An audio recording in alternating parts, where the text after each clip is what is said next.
Howdy and welcome back. So let's continue today's lesson with motivation for breadth first search. So let's go ahead and imagine this situation. You're in Siebel and you want to get to the Activities and Recreation Center, the ARC, and you want to get there by bus with the minimum number of transfers. Here are your options encoded as a graph.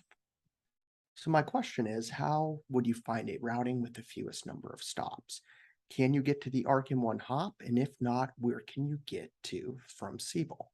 Well, if this is a graph encoded using an adjacency list, we could simply look at the Department of Computer Science, this green box on screen's adjacency list, and we can see that we can get to Wright in Stockton, we can get to Good in Maine, and we can get to Goodwin at the ceramics building, and all of these by walking.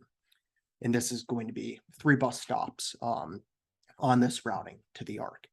Notice here that the Activities and Recreation Center is not a neighbor of the Department of Computer Science.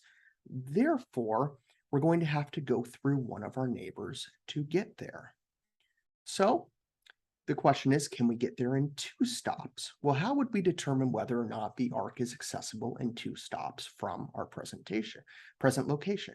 Well, we could go ahead and visit each of the stops and look at where we can get through from them. So my first step here is looking at where I can get from the Department of Computer Science. I will effectively write out in a queue the places that I want to look at next. So first one, I'll just do W and S. I'll go ahead and put in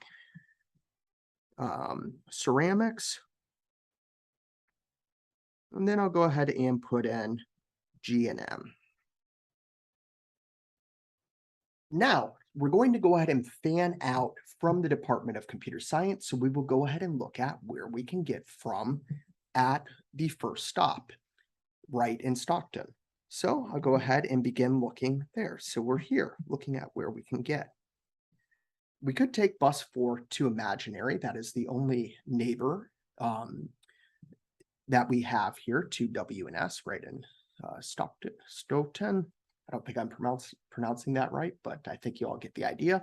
So we're going to have to visit Imaginary to see, well, where we can get through to from them, because we cannot in one hop get to the Activities and Recreation Center. So I'll just go ahead and tag on Imaginary to the end of our queue.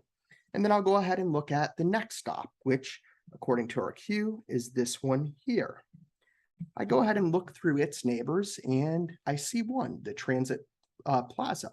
I do not see the Activities and Recreation Center, so I'll go ahead and remind myself by adding it to the queue that we have to visit Transit Plaza as a consideration. Next up is Goodwin in Maine.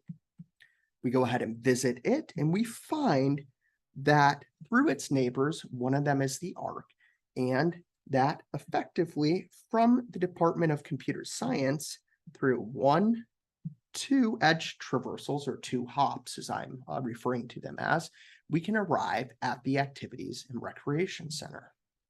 So we've arrived there in 2 hops, and as you all may notice, there are other routes that will get you to the ARC, albeit with more stops, and we wanted the shortest bus route. And by fanning out from the Department of Computer Science box here and looking at where we can get from and where we can get from its neighbors and so on and so forth, we can see here that we satisfactorily determined that the ARC can be accessed through 2 hops via Goodwin in Maine.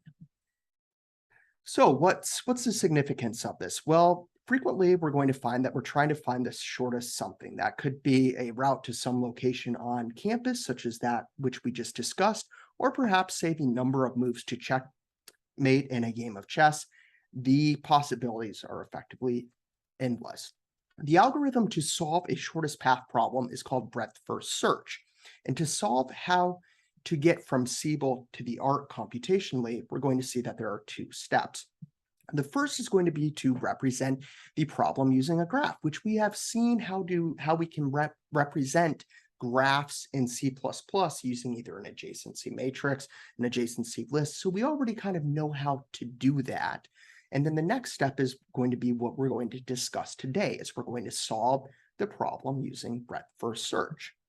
So with that, let's go ahead and get into breadth first search, discuss some of the problems that it can solve and the significance thereof. So I'll see you in the next video.